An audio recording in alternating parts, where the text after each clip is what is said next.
With its majestic mountains, lush forests, and rugged coastline, it's no wonder Washington State is renowned for its stunning natural beauty.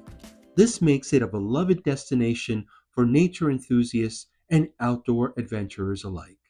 Democrats have won Washington in every presidential election since 1988.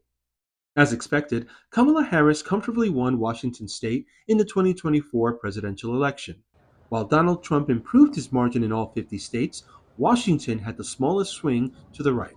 Soon after returning to the White House, Trump quickly eliminated environmental safeguards on more than half of the nation's national forests, opening up 59% of the land for logging, including Washington.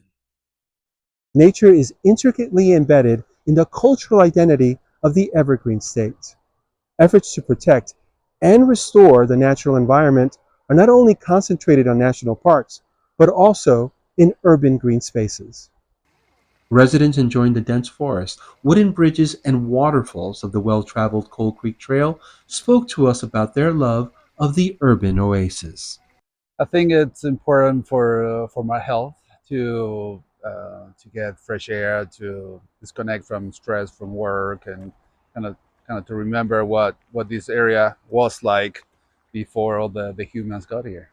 We do come to the Coal Creek Park probably 3 to 4 days a week, and we go to some of the other spaces. We have a dog. We love to bring our dog here, and it's a blessing to really be able to live in an area where 10 minutes from the main part of the city, you're in on a river with trees and salmon running on the river, and the occasional bear. It is, it's beautiful.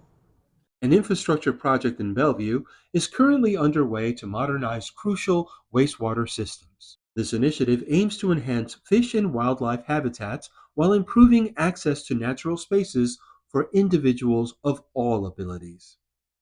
So the Coal Creek sewer upgrade is a large capacity-driven upgrade project. That is, we are upsizing the pipes to accommodate increased demand, essentially, and also to be able to maintain our the required level of service. We are replacing roughly 2 miles of pipeline altogether, the longest stretch being a tunneling section, which is about 1 mile long.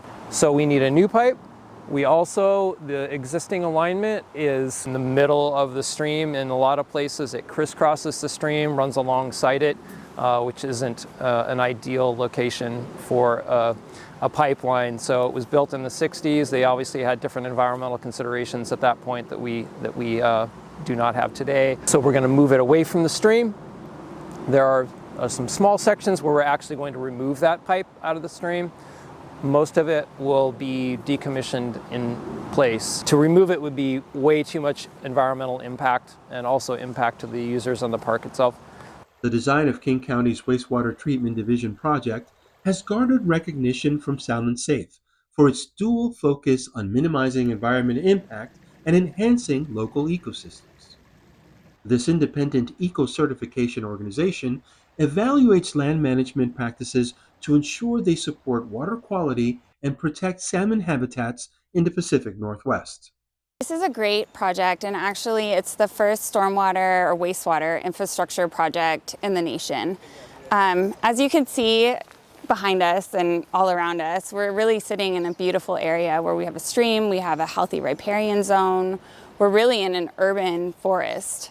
But we also literally have a sewer pipe at an intersection with a creek that's salmon bearing. So this is a great example of how we can continue to restore nature, but also have highly engineered and functioning stormwater and wastewater systems coming through, and it not being a detriment to the aquatic life or the habitat here. Effective community communication is vital for the success of an enterprise as large and ambitious as the Coal Creek Sewer Upgrade Project. It helps build trust, ensures project transparency, and fosters buy-in from stakeholders.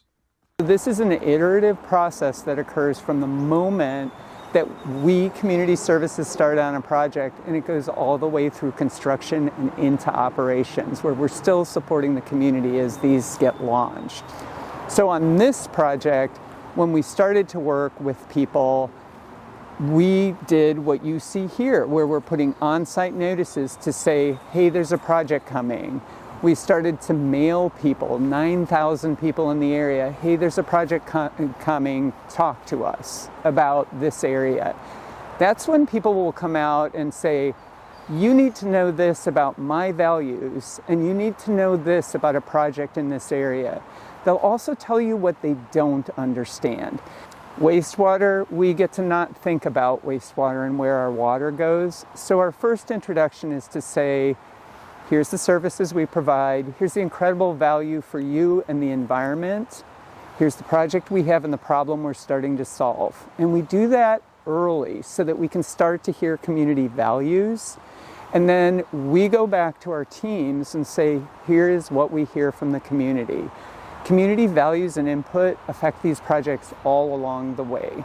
Collaboration with governments is crucial for addressing projects that can significantly impact environmental outcomes. Bellevue's Mayor Lynn Robinson said, partnerships allow for broader and more impactful solutions to complex problems. Looking at all the opportunities that you have, we have all these lists of things we'd love to get done if we could, and pulling everybody together so that we can work together and get it done, and then you don't have to shut the system down for as long. When you think about putting salmon who had, a 12-foot stream, we're trying to undo some of the things we did wrong when we didn't understand. So we take every opportunity we can to create a healthier environment for the salmon. Environmental organizations like the Issaquah Alps Trails Club are crucial in raising awareness about environmental issues, empowering individuals and communities to take action, and driving systemic change by influencing policies and corporate practices. There's a combination of like the inside and outside game. So the inside game is, talking with legislators, working with agency staff, working with them on, to figure out how we can work together and what are some shared goals. The outside game is more of, the activism with things like Save Coal Creek. Some of the most important achievements of the Issaquah Alps Trails Club have actually been about working together to find denser solutions that pair denser development with open space.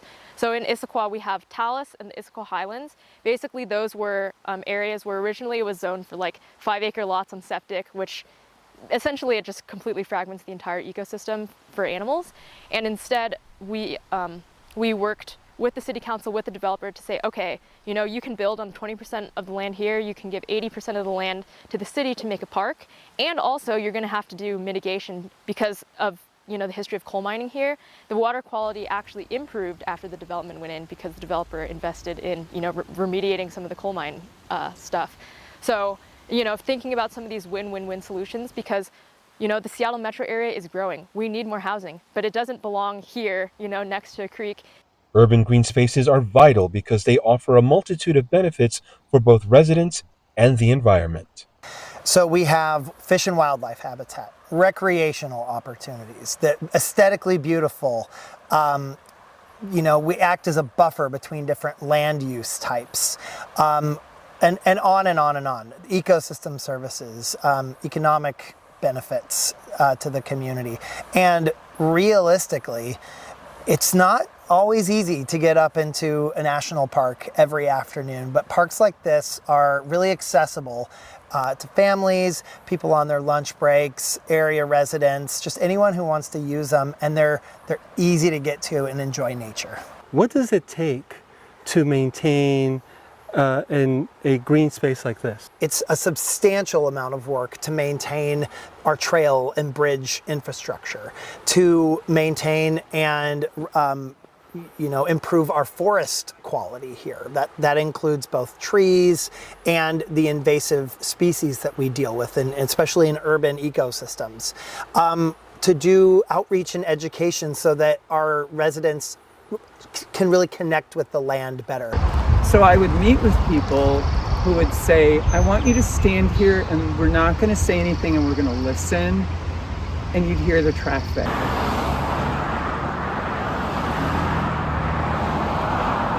And then we'd walk further down and they would say, now we're going to stop again and you're going to listen, see it's quiet. and you can hear the birds, and it would get quieter and quieter. People would say, this is a cathedral to me. It's a cathedral of trees. In Bellevue, Washington, I'm Hugo Walter.